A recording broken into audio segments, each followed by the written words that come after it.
TV MS టీవీకి స్వాగతం. ఆంధ్రప్రదేశ్ మరియు తెలంగాణ ప్రజలందరికీ మా నమస్కారం. Welcome to MS media. ఈరోజు జెడ్పీహెచ్ హై స్కూల్ పండపల్లి వచ్చాము, ఇబ్రహీంపట్నం మండలం. ఇక్కడ హెచ్ఎం గారితో కొన్ని విషయాలు మాట్లాడుతాం. నమస్తే మేడం, చెప్పండి మేడం, మీ స్కూల్లో ఇన్ఫ్రాస్ట్రక్చర్ ఏ విధంగా ఉందో ఇంట్రడక్షన్ ఇవ్వగలుగుతారా? నమస్తే అండి, నేను డాక్టర్ భాగవతుల జగత. ఈ Kondapalli EMC ZP girls high స్కూల్కి హెచ్ఎంగా పనిచేస్తున్నాను. ఈ పాఠశాలకు దాదాపుగా 870 వరకు పిల్లలు ఉన్నారు. 6th నుంచి ఇంటర్మీడియట్ వరకు కలిపి 6th నుంచి ఇంటర్మీడియట్ వరకు ఉంది హై స్కూల్ ప్లస్. ఈ 6th నుంచి ఇంటర్మీడియట్ వరకు చదివే విద్యార్థులు 870 వరకు ఉన్నారండి. వీరందరికీ కలిపి 19 సెక్షన్స్లో స్కూల్ రన్ అవుతుంది. ఈ 19 సెక్షన్స్కి కూడా ఇన్ఫ్రాస్ట్రక్చర్ వైజ్గా ఈ స్కూల్లో మంచి డెవలప్మెంట్స్ జరిగినాయి. మన గౌరవ ఎమ్మెల్యే గారు శ్రీ వసంత వెంకట కృష్ణ ప్రసాద్ గారు ఈ పాఠశాలని దత్తత తీసుకోవడం, అభివృద్ధి కార్యక్రమాలు చేస్తూ ఉండటంతో పాఠశాల ఇన్ఫ్రాస్ట్రక్చర్ వైజ్గా కూడా కాస్త ఇప్పుడిప్పుడే ఇంకా డెవలప్మెంట్స్ బాగా జరుగుతున్నాయి.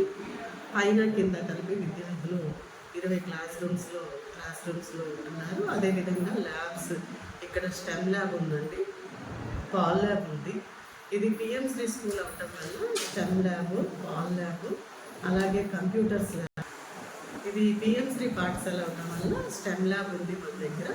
స్టెమ్ ల్యాబ్ అంటే science, technology, engineering and mathematics, ఈ 4కి సంబంధించినటువంటి విషయాలన్నింటిలోనూ కూడా విద్యార్థులు అన్వేషణ చేస్తూ, అంటే ప్రయోగాలు చేసే ఒక ల్యాబ్ అండి ఈ స్టెమ్ ల్యాబ్. అదేవిధంగా పాల్ ల్యాబ్ ఉంది. వెనకబడినటువంటి విద్యార్థులు వారి వెనకబడతనాన్ని దూరం చేసుకుని వాళ్ళు ఇంకా ముందుకు వచ్చేందుకు పాల్ ల్యాబ్లో ట్యాబ్స్ ఉంటాయండి. ఆ ట్యాబ్స్ సహాయంతో తెలియనటువంటి కాన్సెప్ట్స్ అన్నింటినీ కూడా అర్థం చేసుకునే అవకాశం ఉంటుంది. అదేవిధంగా పిఎంసీ పాఠశాల అవటం వల్ల వొకేషనల్ ట్రేడ్స్ అన్నీ ఉన్నాయండి. టైలరింగ్కి సంబంధించింది, అలాగే ఆటోమొబైల్స్, ఎలక్ట్రానిక్స్, కంప్యూటర్స్కి సంబంధించినటువంటి ల్యాబ్స్, లైబ్రరీస్ అన్ని సౌకర్యం ఉంది. అదేవిధంగా తగినన్ని టాయిలెట్స్ ఉన్నాయండి. యూనివర్స్ టాయిలెట్స్ కలిపి ఒక 30 ఉన్నాయి. అవి ఎప్పుడు కూడా శుభ్రంగా నిర్వహించబడుతూ ఉన్నాయి. అదేవిధంగా ఇప్పుడు శ్రీ వసంత వెంకట కృష్ణ ప్రసాద్ గారి పర్యవేక్షణలో వారు ఏపీహెచ్ఎంఎల్ వారి ద్వారా ఒక డైనింగ్ హాల్ని కూడా సిద్ధం చేస్తున్నారు. అది శ్రావణ మాసానికి, అంటే ఆగస్టు ఎండింగ్ కల్లా సిద్ధమయ్యేటటువంటి పరిస్థితి. భోజన సదుపాయానికి ప్రస్తుతానికి ఒక మిడ్ డే మీల్స్కి సంబంధించిన చిన్న షెడ్ ఉంది. ఓకే మేడం, విద్యార్థులకు పౌష్టికాహారం, mid day meals, nutrition food అందుతుందా? అవునండి, విద్యార్థులకి అన్ని రకాల పౌష్టిక ఆహారం కూడా అందుతుంది. మెనూ ప్రకారం మేము రోజు కూడా భోజనం సిద్ధం చేయడం జరుగుతుంది. పిల్లలకి విటమిన్స్ డెఫిషియన్సీ కానీ, మినరల్స్ డెఫిషియన్సీ కానీ ఇవన్నీ క్లియర్ చేసే విధంగా మెనూని సిద్ధం చేయడం జరిగిందండి. వెజిటబుల్ రైస్, అలాగే రకరకాల పిల్లలకి అన్ని పోషకాహారాలు అందే విధంగా ఫుడ్ ఉంటుంది. అదేవిధంగా ఇస్తూ ఉంటారు. మిల్లెట్స్ కూడా ఇప్పుడు మిల్లెట్స్తో తయారు చేస్తున్నారు. రాగి జావ కూడా నిశ్చయిస్తారు. పిల్లలకి ఏదైనా అనారోగ్యం ద్వారా అస్వస్థత గురైతే మీరు ఎటువంటి చర్యలు తీసుకుంటున్నారు? ప్రతి గురువారం కూడా వచ్చండి మెడికల్ డిపార్ట్మెంట్ వాళ్ళు వచ్చి పిల్లలకి ఏమేమి లోపాలు ఉన్నాయి అనేటటువంటివి పర్యవేక్షిస్తూ ఉంటారు. గత 2 రోజుల క్రితమే డాక్టర్ గారు 3 days క్యాంప్ పెట్టి పిల్లల్లో దృష్టి లోపాల గురించి నివారించడానికి టెస్టులన్నీ చేయడం జరిగిందండి. అదేవిధంగా ఐరన్, ఫోలిక్ యాసిడ్ టాబ్లెట్స్ ఇవ్వడం, వాళ్ళలో ఏమైనా స్ప్రెడ్డింగ్ డిసీజెస్ ఉన్నాయి ఇవన్నీ చెక్ చేయడం జరుగుతుంది. ఓకే మేడం, ప్రభుత్వ వారు పిల్లలకి చదువుకోవడానికి ఎటువంటి ఉచిత సౌకర్యాలు, సంక్షేమ ఫలాలు అందిస్తున్నారు? ప్రభుత్వం వారు విద్యార్థులకి అన్ని రకాల సౌకర్యాలు కల్పిస్తున్నారండి. ముందుగా చదువుకోవడానికి వాళ్ళకి సర్వేపల్లి రాధాకృష్ణన్ విద్యార్థి మిత్ర కిట్స్ పంపిణీ చేస్తున్నారు. దీనిలో నోట్బుక్స్, టెక్స్ట్ బుక్స్, వీటితో పాటు పిల్లలకి యూనిఫామ్సే కాకుండా బెల్ట్, టై, యూనిఫామ్స్తో పాటుగా బ్యాగ్, అలాగే వారికి సంబంధించినటువంటి షూస్ కూడా ఇవ్వడం జరుగుతుందండి. తల్లికి వందనం ద్వారా ప్రతి విద్యార్థికి కూడా అమౌంట్ క్రెడిట్ అవుతుంది. అదేవిధంగా విద్యార్థులకి దూరం నుంచి 3 కిలోమీటర్లు దాటి వచ్చేటటువంటి విద్యార్థులకి ట్రావెలింగ్ ఎలిమెంట్స్ కూడా ఉండొచ్చు.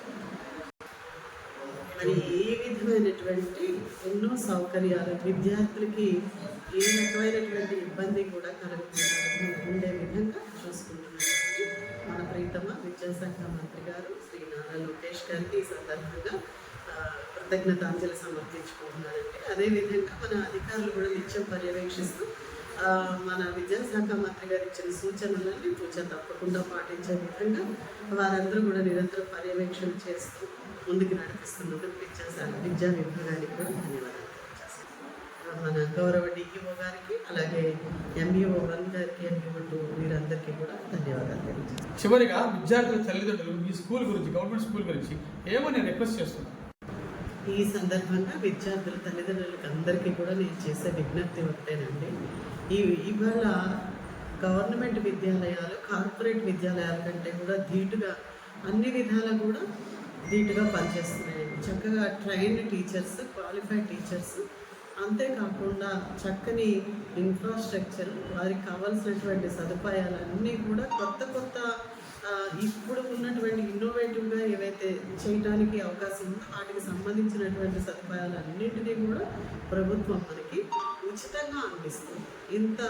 ఇన్ని సౌకర్యాలని ఫ్రీ ఆఫ్ కాస్ట్కి అందిస్తున్నటువంటి ప్రభుత్వం అందిస్తూ ఉండగా అనవసరంగా ఎదురు డబ్బులు ఇచ్చి విద్యార్థుల్ని ఇక్కడ చదువుకోమని చెప్తున్నటువంటి క్రమంలో మీరు ప్రైవేట్ పాఠశాలల వైపు చూపి ధనవ్యయం చేసుకోకుండా ఈ విద్యార్థుల కోసం ఇప్పుడు మీరు ఇన్వెస్ట్ చేస్తున్నటువంటి, మీరు వెచ్చిస్తున్నటువంటి ధనాన్ని మీరు వాళ్ళ యొక్క ఫర్దర్ స్టడీస్కి, తర్వాత చదువుకునే ముందు చదువుల కోసం వినియోగిస్తే బాగుంటుందండి. ఇప్పుడు పాఠశాలల్లో సకల సదుపాయాలు ఉన్న ఇంగ్లీష్ మీడియం స్టడీస్ ఉంది కాబట్టి అన్ని విధాలా బాగున్నటువంటి గవర్నమెంట్ విద్యాలయాలకి, ప్రభుత్వ బడులకి పంపించాలని నేను ఈ విధంగా విజ్ఞప్తి చేస్తాను. ఇప్పటి వరకు కొండపల్లి హెచ్ఎం గారు, బి హేమలత గారు, ఎంఏ, ఎంఫిల్, పిహెచ్డి ప్రొఫెసర్గా, మరి డాక్టరేట్ పొందిన మేడం మ్యాథ్స్ గారు ఈరోజు ఈ స్కూల్కి, హై స్కూల్కి హెచ్ఎంగా ఉండడం చాలా అదృష్టం. ఎందుకంటే ఇంత క్రమశిక్షణ, మొత్తం డిసిప్లిన్, అలాగే ఉన్నతమైన విద్యను అందిస్తూ ఈ స్కూల్ని ముందుకు తీసుకెళ్తున్నటువంటి హేమలత మేడం గారికి కంగ్రాచులేషన్స్, హార్ట్లీ వెల్కమ్. ఉన్నత విద్యాశాఖ అధికారులు కూడా అందరూ నమస్కారం తెలుపుతూ ఈ యొక్క ఎంఎస్ మీడియాకి థ్యాంక్ యూ వెరీ మచ్. ప్రతి చోట ప్రజల మాట.